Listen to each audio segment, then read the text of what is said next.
kay King B. My favorite place is Santa Rosa. Lagi, pang-apat ko na yata ito, pangatlo siguro. Kasi nakakain kayo ng family rito eh. Ayan, King B. Tayo sa King B. Ayan, sa likod ko. Ito yung Santa Rosa Road papuntang Tagaytay. Papuntang Novali. Laki ng parking dito. Grabe, ang ganda dito. Parking. Kaya pwede kayong kumain ng marami dito. King B Chinese food. At tabi niya yung Kentucky Fried Chicken.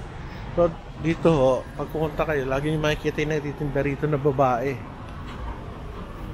Kasi last year punta kami nandito. Early this year nandito rin ko. So lagi siya nakatambay dito. Nakabili na ang basaan dito eh.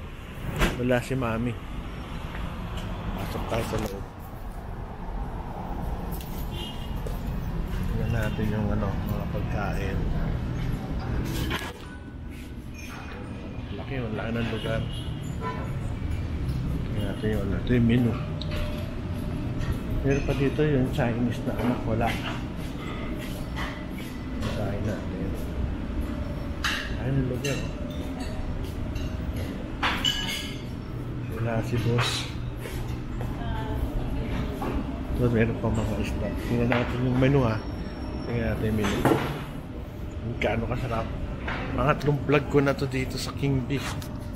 Dapat nilibre na yata ang pagkain dito. Pero masarap dito. Ngayon mag-lecture ako eh. So, tingnan natin pagkain. Okay, King B. Mura lang dim sum 100. Mga appetizer, dumpling 150. Mura na yun. Noodles 240. Marami naman laman eh. Century egg 85 per piece. Grabe no? White chicken 760 whole. Shrimps. Yan ang talaga authentic Chinese foods. So sa ulam lang 1-2. So kung kakain kayo ng mga 4 dito, 4 kayo, handa mo na mga 4,000 siguro. Masarap na yun. Busog na kayo. Tigo 1,000 each. Busog na may uwi. Lumpiang Shanghai 350. 700 pag marami. So yung beef, ayan. Vegetables. Mga 540. Okay, salad. Ayan na. Ito yung lugar. Hindi nyo kung gaano kalaki. Kanina maraming kumakain nung pumasok ako. Ngayon wala na. Kasi patay na oras eh. Ayos pa. Ang ganda no? Ito yung mga favorite ko. Kaso wala na yung auntie ko eh. Oh no? Favorite kong Peking duck. Sa Manila, ano yun eh, 2,000 per buo. Ewan ko lang dito. More or less, mahal yan sila paunti. So, there's na mga isda na fresh. Ano isda ito? Ha? Kingfish? Ito yung ano, yung ini-steam. Sarap niya, no? Ito, dalagang bukid. Ano ba to? Ah, labo-labo ba? Sorry ah. Labo-labo. Ito. Lapo-lapo to? Ah, sakit na. Ito masarap oh. Yung may ano, yung may sweet and sour. Sarap ng kain nila oh. Ang bilis naman.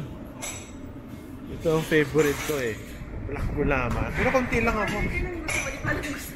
Kaso pag kumain ako, hindi ako kain mamaya. Okay? Supo. Para mainit lang. Rap. Meron lang.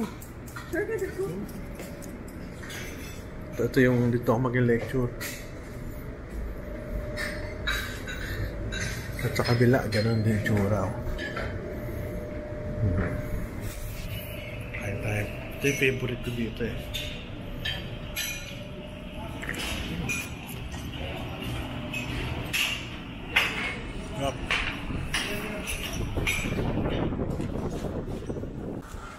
Sarap yun ah. Dumplings. Kakaw po.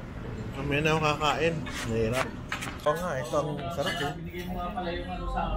Soup na maanghang, na sweet and sour, parang ganun. At kakain na sila.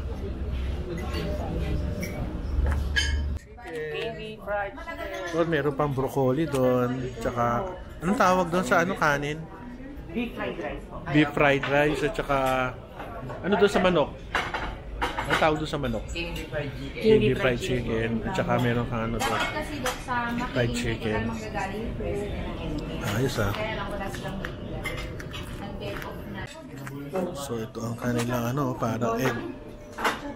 Hi, Dok! Yung reaction mo. Ang sarap. Shrimp. Saka kingfish. Ayun, ang sarap. Dami kain. Wala pa. Wala pa. Best. Best tayo. Best na best. Kingfish na sobrang sarap. Pagkanin magkaiba. May manok. At saka yung shrimp. Mga doktor ho yan. Mag-talk ko tayo dito later. Okay, tayo ay uwi na. Meron pa tayong fried chicken na uwi. Ito eh. King B. Sarap to. Kakain. Tapos yung kain, sarap ng kingfish nila na fried na mayroong mango strips. Sarap. The best. Pati yung kailang prawn. Meron tayong interviewin dito. Ewan ka lang kung magpapa-interview. Papasalamat lang ako sa masarap na pagkain. Siya ho ang ating boss dito. Nasaan ba yun? Hello po. So maraming salamat sa pagkain yung masarap. Bye bye.